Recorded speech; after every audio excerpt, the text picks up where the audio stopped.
Hey everybody, I hope all is well with you and that things are cool in your world. I wanted to chat with you today a little bit about my visit with GG Allin in Jackson Prison up there in Jackson, Michigan, back in 1993.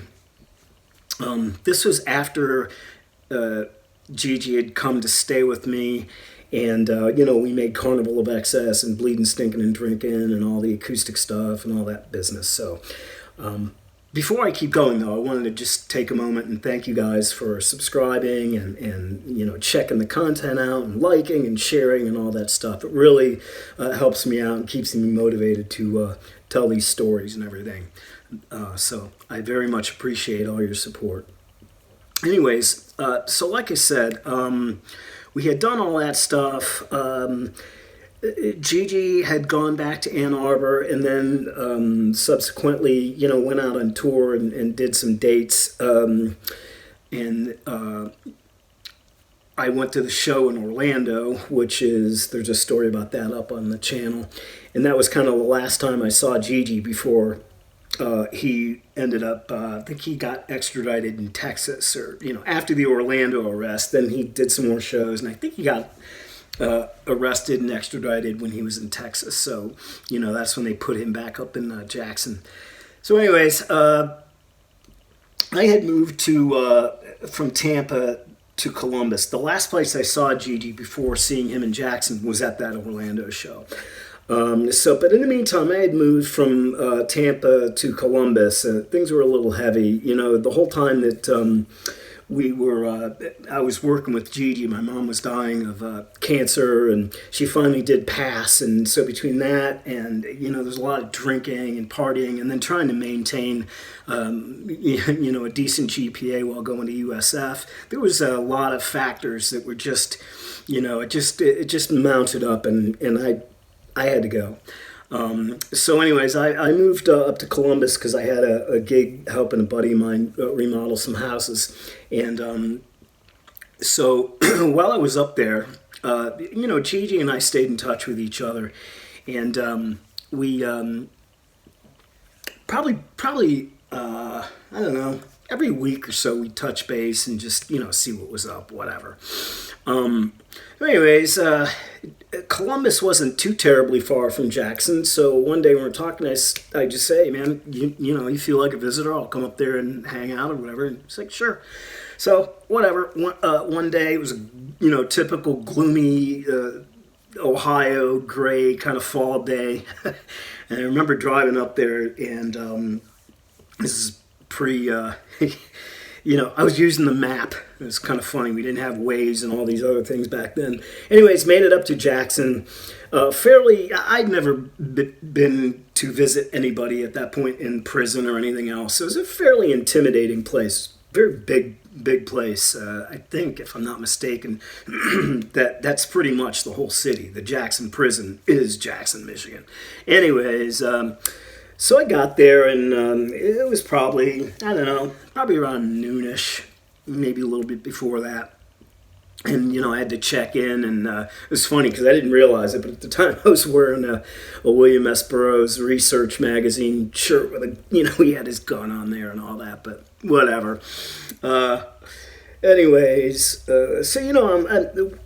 It wasn't like... the visitation wasn't one of those things where you had the plexiglass and the phone thing. It was in a big room. And, there's people around kind of watching everything. But, it was a kind of a big room where there was tables and chairs and everything. And, they brought Gigi out, and, I was there waiting for him. And he had on that blue jacket. There's pictures of actually... him and I took a couple Polaroids with him there, but you could see the infamous blue prison jacket. Anyways, so he comes up, he shakes my hands, and he shook my hand and kind of belched. And he's like, "Oh man, sorry, I had onions for breakfast." And I looked at him, and he looked at me, and at that point, Gigi and I knew each other pretty well, So he looked at me, and I looked at him, and we just kind of had that kind of little smirk together. And he goes, "Yeah, I guess you've seen me with a lot worse in my mouth. you know, and we, you know, again, Gigi always had a sense of humor. That was one of the things people didn't really realize about him. But anyway, so we're hanging out, and I think Gigi was kind of genuinely happy, if that's the right word. That there were, you know, someone came to see him. You know, I think he enjoyed the company. A familiar face, so to speak. I don't think too many people came to visit Gigi in when he was at least in Jackson. Maybe a couple, but certainly no family members. Anyway, so we're just sitting there, and you know, we're just kind of talking and exchanging not pleasantries, but small talk. You know, he was telling me all about, you know, the shows and what led to the, you know, the arrest and the extradition, and you know, some of the plans he had moving forward. And you know, we were again, the visit. I think I was there for a long time. It was like a 4-hour visit, so we hung out a long time. I hung out as long as they would let, you know, until they finally said, okay, you got to go. So we talked about a lot of stuff. You know, we talked a little bit about, music, and at this point I had already known about a lot of the, history or jabber, so we weren't really talking too much about, his old bands or anything like that. It was more about, when we did talk about music, it was more about Carnival of Excess and, the plans for that. GG loved that record, and he was, we were talking about, okay, we got to get this to, country stations and, just those kind of things. And we were talking about, we both knew, I remember that day we were both talking about, we knew one of these tracks were going to kind of be his, quote, hit or whatever you want to call it. And we thought it was going to be either Outskirts of Life or Carmelita. In fact, in the studio when we were recording Outskirts of Life, and I might have mentioned this, Gigi actually pulled swear words out of that song because we were thinking that might get on college radio. Now, it turns out that Carmelita was the one that, people seemed to really gravitate for, and, they ended up using that, and gosh, in the Showtime Californication thing, and I think they used it on that Allin family, All in the Family thing. Not credited and without permission, but that's okay. And, it's been in Todd's movie, Hated, the acoustic version, and all that. So it was really, Carmelita ended up being the song of those sessions. And Gigi and I kind of recognized, we knew one of those was going to happen.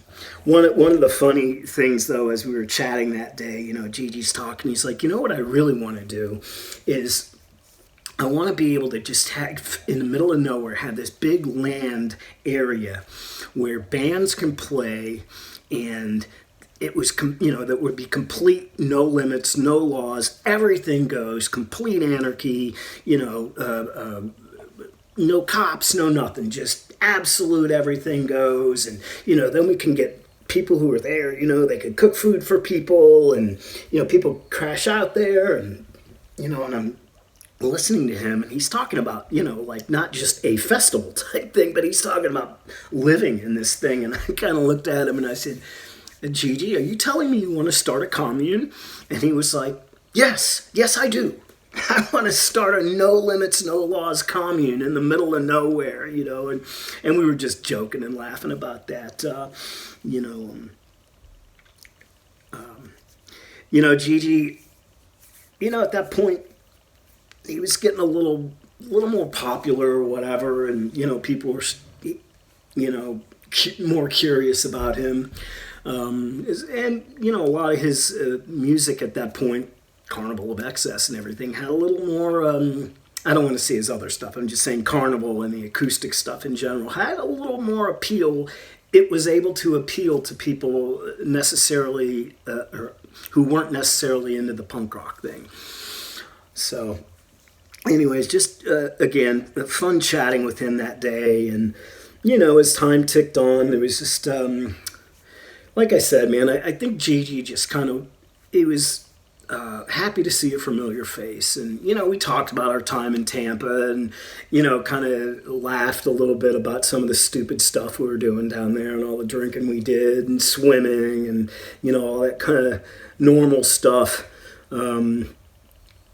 As I've mentioned before, my work with GG was always toward that aspect of thing and not the shock stuff. There was already enough of the shock stuff. And I was very upfront with Gigi when we were, conceiving all this stuff that I wanted to have. I wanted to do this project with a little more widespread appeal. So, anyways, so time's ticking on there with everything, and finally it kind of comes to a close, and that's where you've seen the Polaroid pictures. I'm putting them up here. A couple pictures that Gigi and I took that day. It was kind of weird. They had this thing where they had an inmate that had a Polaroid camera, and for I think it was $1.75. You had to have quarters. You could pay to have these pictures taken, or whatever. So, anyways, so that was that, and it was overall a fun visit. Like I said, Gigi, I think, was appreciative of, me taking the effort. It was kind of funny on the way back. I was driving this crappy old Ford Tempo car, and it died literally. The lights came on as I was driving home, and the thing died right when I got back to Columbus, and I was able to get it home. But I just always think of all these weird little stupid unfortunate things that happen right after dealing with Gigi, and I just remember thinking, man, Gigi, really, bro, you're gonna crap my car up before I can get home? Anyways, so it's good stuff, man. Visiting Gigi, and so that was that. He eventually ended up getting out of jail there and doing shows, and we all know the end of the story, and that was that. So, but that's a little bit of the story of visiting Gigi and Jackson. So I hope you guys enjoyed it, and have a great day.